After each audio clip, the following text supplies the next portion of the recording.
श्री स्वामी समर्थ. जय जय स्वामी समर्थ. 4 डिसेंबर 2025 वार गुरुवार. या दिवशी दत्त जयंती, त्याचबरोबर मार्गशीर्ष पौर्णिमा आणि अन्नपूर्णा जयंती देखील आहे. तर या दिवशी अन्नपूर्णा देवीची पूजा कशी करावी, या दिवशी अन्नपूर्णा मातेची खरेदी कशी करावी, कधी करावी. जर तुमच्याकडे अन्नपूर्णा मातेची मूर्ती असेल तर अन्नपूर्णा मातेची जयंती, तिची पूजा कशी करायची, मूर्ती कोठे आणि कशात ठेवावी, याचीच माहिती या व्हिडिओत मी तुमच्यासोबत शेअर करणार आहे. तर त्याआधी तुम्ही माझ्या चॅनलवर नवीन असाल तर सबस्क्राईब नक्की करा. हिंदू धर्मात प्रत्येक गोष्टीला विशेष महत्त्व आहे. दरवर्षी मार्गशीर्ष महिन्यातील पौर्णिमेला ही जयंती आपण साजरी करतो. ही तिथी माता पार्वती म्हणून देखील साजरी केली जाते. असं म्हटलं जातं की एकेकाळी पृथ्वीवरती अन्नाचा तुटवडा निर्माण झाला आणि तेव्हा माता पार्वतीने लोकांचे दुःख दूर करण्यासाठी अन्नपूर्णा म्हणून अवतार घेतला. आणि तर यावेळी अन्नपूर्णा जयंती ही 4 डिसेंबर रोजी गुरुवारी येत आहे. तर या दिवशी अन्नपूर्णे मातेची मनोभावे पूजा केल्याने घरामध्ये कधीही अन्नपाणी आणि पैशाची कमतरता भासत नाही. अन्नपूर्णा जयंतीच्या दिवशी अन्नपूर्णा देवीची पूजा करण्यासोबतच या दिवशी उपवास देखील केला जातो. असं म्हटलं जातं की या दिवशी पूजा केल्याने अन्नपूर्णा मातेचा आशीर्वाद मिळतो आणि तिच्या कृपेने घरात धनधान्याची कमतरता होत नाही. आपल्याकडे लग्न झाल्यानंतर मुलीच्या हातामध्ये अन्नपूर्णा देवीची मूर्ती देण्याची प्रथा आहे. याचाच अर्थ असा होतो की ती मुलगी ज्या घरात जाते ते घर नेहमी धनधान्यानं भरून राहावं. धनधान्याची संपन्नता त्या घरामध्ये व्हावी, यासाठी देवी अन्नपूर्णा घरात असणं अत्यंत शुभ मानलं जातं. तर यावर्षी मार्गशीर्ष महिन्याची पौर्णिमा 4 डिसेंबर रोजी सकाळी 8:36 सुरू होणार असून ती 5 डिसेंबर रोजी सकाळी 4:43 संपणार आहे. यामुळे 4 डिसेंबर रोजी अन्नपूर्णा जयंती साजरी केली जाणार आहे. तर अन्नपूर्णा जयंतीनिमित्त आपण काय काय करायला हवं, त्याचबरोबर पूजा कशी करावी. अन्नपूर्णा मातेची जर तुमच्याकडं मूर्ती नसेल किंवा तुमच्या देवघरामध्ये अन्नपूर्णा मातेची मूर्तीची स्थापना करायची असेल तर तुम्ही या दिवशी नक्कीच करू शकता.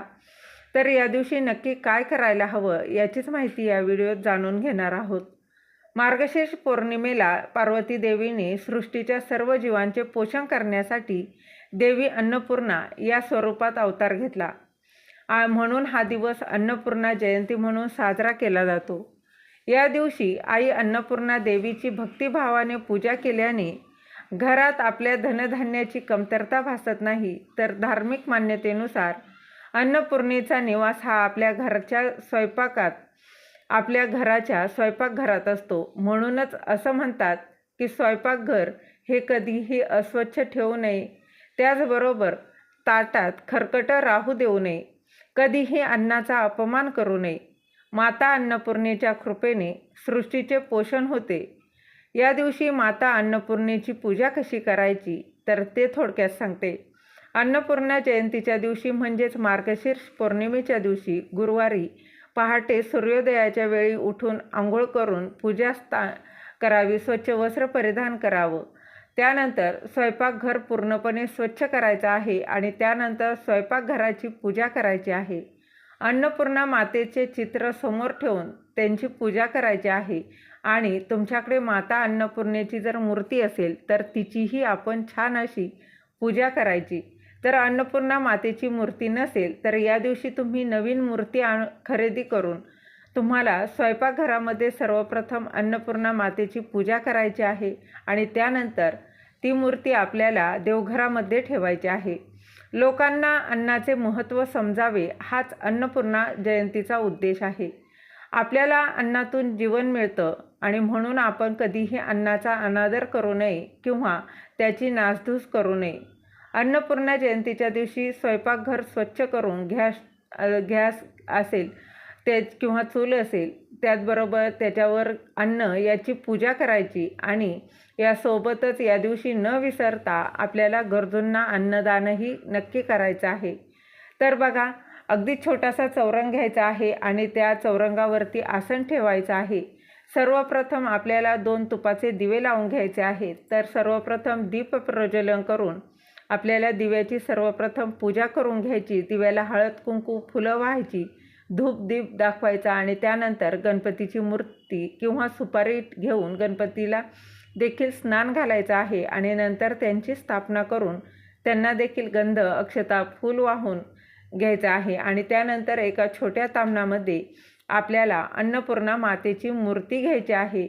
सर्वात प्रथम आपल्याला पाण्याने अन्नपूर्णा मातेच्या मूर्तीवर अभिषेक घालून घ्यायचा, त्यानंतर पंचामृताने घालून घ्यायचा आणि त्यानंतर पुन्हा पाण्याने त्यानंतर हळद आणि चंदन मिश्रित पाण्याने आपल्याला मातेवरती अभिषेक घालून घ्यायचा आहे आणि त्यानंतर आपण स्वच्छ पाण्याने अभिषेक घालून घ्यायचा.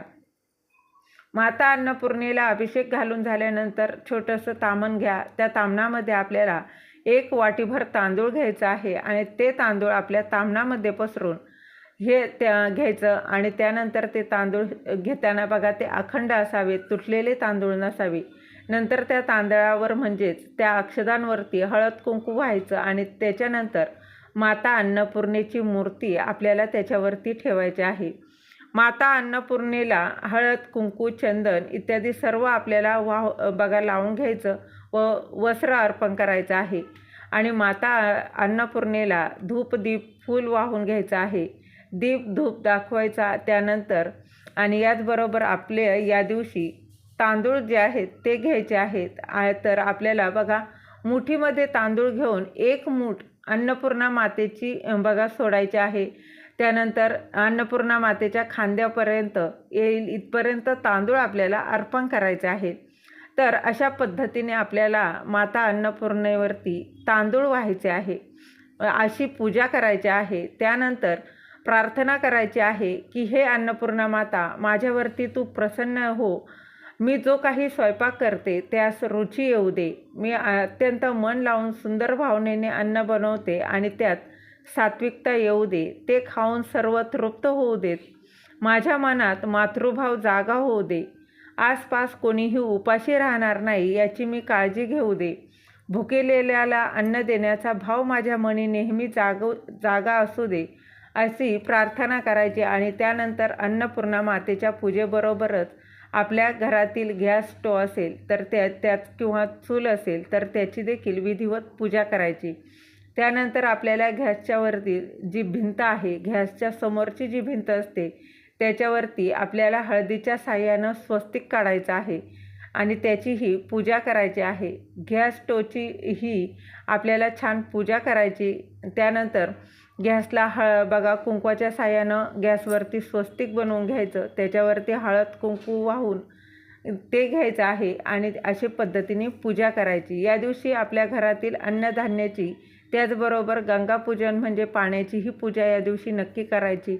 आपल्या स्वयंपाकघरातील रोजच्या वापरण्याच्या ज्या गोष्टी असतील अगदी मोठ्या असोत किंवा छोट्या असतील त्यांच्या आपल्याला हळद कुंकू वाहून अशी छान पूजा करायची. असं सर्व पूजा झाल्यानंतर माता अन्नपूर्णेची आपल्याला आरती करायची आणि आरती झाल्यानंतर माता अन्नपूर्णेला आपल्याला खिरीचा नैवेद्य आवर्जून दाखवायचा आहे. आता खीर ही तांदळाची करावी. तांदळाची शक्य नसेल तर तुम्ही शेवयांची, रव्याची किंवा मखाण्याची खीर देखील तुम्ही बनवू शकता, परंतु त्यातल्या त्यात तांदळाची खीर ही मातेला जास्त प्रिय आहे. तर असा खिरीचा नैवेद्य करायचा आहे आणि त्यामध्ये केशर मिश्रित खिरीचा नैवेद्य अन्नपूर्णा मातेला दाखवायचा आहे. पौराणिक मान्यतेनुसार एकदा पृथ्वीवर अन्नाची कमतरता होती आणि लोक उपाशी राहू लागले. हताश होऊन लोकांनी ब्रह्मा विष्णूंची प्रार्थना केली आणि त्यानंतर ब्रह्मा आणि विष्णूने शिवाला योग निद्रेतून जागे केले आणि संपूर्ण समस्येची जाणीव करून दिली.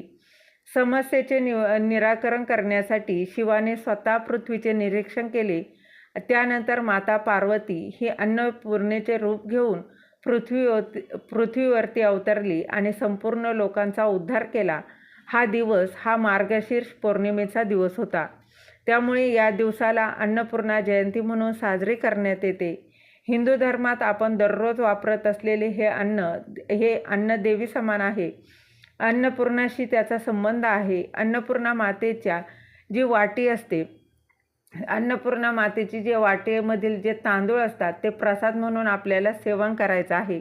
मूर्तीच्या खाली असलेल्या तांदळाचे दाणे आठवड्यातून एकदा बदलायचे आहे. घरामध्ये शाकाहारी जे काही तुम्ही जेवण तयार करता त्यामध्येच तुम्हाला हे तांदूळ वापरायचे आहे. अन्नपूर्णा जयंतीच्या दिवशी देवीची षोडोपचार पूजा केली जाते. अगदी भक्तीने अन्नपूर्णा देवीला अन्नाभिषेक अर्पण करतात. तर अन्नपूर्णा जयंतीला स्त्रिया अन्नपूर्णा देवीला प्रसन्न करण्यासाठी आणि तिचे आशीर्वाद मिळवण्यासाठी उपवास देखील करतात. ते दिवसभर काहीही खात नाहीत किंवा पित नाहीत. रात्री अन्नपूर्णा देवीची पूजा करून हा उपवास सोडला जातो. अन्नपूर्णा देवी अष्टकम पाठ करणं अत्यंत शुभ मानलं जातं. अशा पद्धतीने तुम्हाला अन्नपूर्णा जयंतीच्या दिवशी अशी अन्नपूर्णा देवीची तुम्हाला पूजा करायची आहे. त्याचबरोबर आपल्या स्वयंपाकघरामध्ये वापरल्या जाणाऱ्या वस्तूंची स्वयंपाकघराचे त्यांची देखील पूजा करून घ्यायची आहे. सकाळी तुम्हाला जमलं तर अतिशय उत्तम. सकाळी नाही जमलं तर तुम्ही संध्याकाळी म्हणजे लक्ष्मी येण्याची जी काही वेळ आहे तिन्ही सांजेच्या वेळी देखील ही पूजा करू शकता. ही पूजा आपल्याला किचन रूममध्ये म्हणजेच आपल्या स्वयंपाकघरामध्ये करायची आहे आणि किचन ओट्यावरच केली तर अतिशय उत्तम. जर तुमचा अन्नपूर्णा मातेसाठी स्वयंपाकघरात कुठे जागा असेल तर तेथे तुम्ही करू शकता. तर अशा पद्धतीने अगदी साध्या सोप्या पद्धतीने अन्नपूर्णा मातेची पूजा करायची आहे. अन्नपूर्णा मातेच्या मूर्तीची स्थापना तांदळात करत असताना ते तांदूळ तुम्ही त्या पितळी प्लेटमध्ये किंवा तांब्याच्या प्लेटमध्येही ठेवू शकता.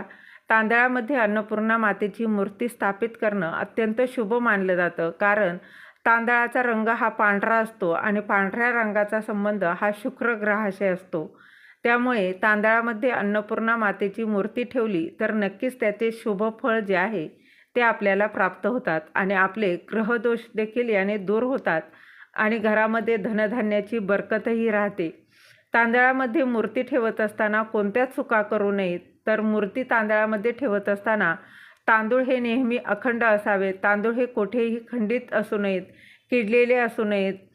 तसेच अन्नपूर्णा मातेच्या हातामध्ये जी पळी असते त्या पळीमध्ये देखील तुम्ही तांदळाचे 2-4 जेवढे दाणे बसतील तेवढे दाणे नक्की ठेवावे. ती पळी कधीही रिकामी ठेवू नका. पळी रिकामी ठेवली तर घरामध्ये दोष लागू शकतात आणि घरामध्ये सुख शांती समाधान नाहीसं झालं असं वाटत असेल तर नक्कीच अन्नपूर्णा मातेची मूर्ती ही घरामध्ये स्थापित करा व तिची दररोज पूजा करा. देवघरातील सर्व देवांची पूजा करता अगदी त्याप्रमाणे अन्नपूर्णा मातेच्या मूर्तीची देखील पूजा करावी. त्याचबरोबर पौर्णिमेला किंवा मंगळवारी किंवा शुक्रवारी अन्नपूर्णा मातेच्या मूर्तीवर कुंकुमार्चन सेवा जरूर करा किंवा धान्य अर्पण करा. कुंकुमार्चन सेवा कशी करावी, त्यानंतर त्या कुंकवाचं काय करावं याचा व्हिडिओ आपल्या चॅनलवर आहे, तुम्ही तो पाहू शकता. कुंकुमार्चन कसं करावं तर थोडक्यात सांगते. कुंकू आपल्या बोटांच्या चिमटीमध्ये घेऊन मूर्तीच्या चरणापासून डोक्यापर्यंत अर्पण करायचं. या विधीस आपण कुंकुमार्चन असं म्हणतो. तर अंगठा त्यानंतर अनामिका या बोटांचा वापर करून कुंकुमार्चन सेवा जी आहे ती केली जाते. त्यानंतर कुंकुमार्चन सेवा करत असताना ओम तुम्ही नवार्णव मंत्र म्हणून तुम्ही कुंकुमार्चन सेवा करू शकता किंवा ओम अन्नपूर्णाय नमः, ओम अन्नपूर्णाय नमः या साध्या मंत्राचा जप करत देखील तुम्ही कुंकुमार्चन सेवा करू शकता. त्यानंतर 7 धान्य अर्पण कसं करावं व कधी करावं तर अन्नपूर्णा मातेच्या मूर्तीवरती थोडे धान्य अर्पण करावं. हे धान्य मातेच्या खांद्यापर्यंत येईल इतकेच धान्य आपण अर्पण करायचं आहे. ते तुम्ही 7 धान्य अर्पण करताना मंगळवार, शुक्रवार किंवा पौर्णिमा या दिवशी देवीला तुम्ही हे धान्य अर्पण करू शकता. शिवमूठ आपण जशी वाहतो तसं आपण धान्य मूर्तीवर अर्पण करावं.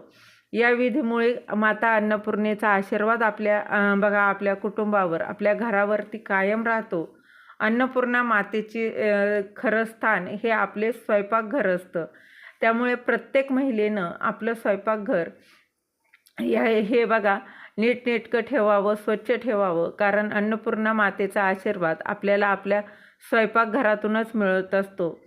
त्याचबरोबर प्रत्येक महिला ही घरातील अन्नपूर्णा असते.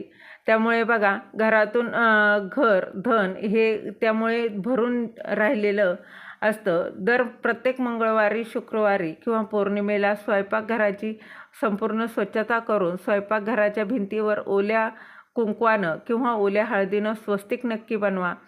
त्याचबरोबर गॅसवर एक स्वस्तिक काढून त्याची पूजा करा. त्याचबरोबर तुम्ही मंगळवारी किंवा शुक्रवारी देखील अशा पद्धतीने पूजा करू शकता. परंतु नाही शक्य तर प्रत्येक पौर्णिमेला, दर महिन्यातील पौर्णिमेला अन्नपूर्णा मातेला समर्पित असा एक दिवा लावा, जेणेकरून माता अन्नपूर्णेचा अखंड आशीर्वाद तुमच्यावर, तुमच्या कुटुंबावर राहील. त्याचबरोबर अन्नपूर्णा मातेला ज्या तांदळामध्ये आपण ज्या तांदळात ठेवतो ते तांदूळ आपण कधी बदलावे, तर बघा तुम्ही मंगळवारी किंवा शुक्रवारी किंवा पौर्णिमेला तुम्ही हे तांदूळ बदलू शकता. हे तांदूळ बदलत असताना त्यातील थोडेसे तांदूळ हे पक्ष्यांना खाऊ घालावं आणि थोडे तांदूळ घरातील धान्यामध्ये मिक्स करावं. असं केल्याने सुद्धा घरामध्ये भरभराट होते. किंवा हे तांदूळ तुम्ही गाईला देखील खाऊ घालू शकता. किंवा त्या तांदळाचा भात बनवून गाईला तुम्ही घालू शकता. अशा पद्धतीने तुम्हाला बघा त्या तांदळाचा देखील वापर करायचा आहे. त्याचबरोबर बघा कुंकुमार्चनमुळे जर तांदूळ खराब झाले तर काय करायचं, तुम्ही हे तांदूळ वाहत्या पाण्यामध्ये विसर्जन केले तरी देखील चालणार आहे. अशा पद्धतीने अन्नपूर्णा देवीची पूजा करायची आहे. अन्नपूर्णा मातेची मूर्ती ही नेहमी शिवलिंगाच्या शेजारी ठेवावी, कारण अन्नपूर्णा माता ही भगवान शिवांची पत्नी आहे. शिवांची पत्नी माता पार्वतीचाच अवतार आहे आणि त्यामुळे अन्नपूर्णा मातेची मूर्ती ही शिवलिंगा शेजारीच असावी. शिवलिंगाच्या डाव्या बाजूला तुम्हाला आणि आपल्या उजव्या बाजूला ही मूर्ती, म्हणजेच काय, शिवलिंगाच्या डाव्या बाजू आणि आपण जेव्हा पूजा करतो तेव्हा आपल्या उजव्या बाजूला ही शिवलिंगाची बघा तुम्हाला शिवलिंगाच्या बाजूला ठेवायचे आहे. त्यामुळे असं केल्याने सुद्धा अन्नपूर्णा मातेची आपल्या घरावर अखंड कृपा राहते आणि घरामध्ये सुख, शांती, समाधान नांदते. माता लक्ष्मीची कृपा देखील आपल्या घरावरती नेहमी राहते. झालेली सेवा महाराजांच्या चरणी रुजू करते. धन्यवाद.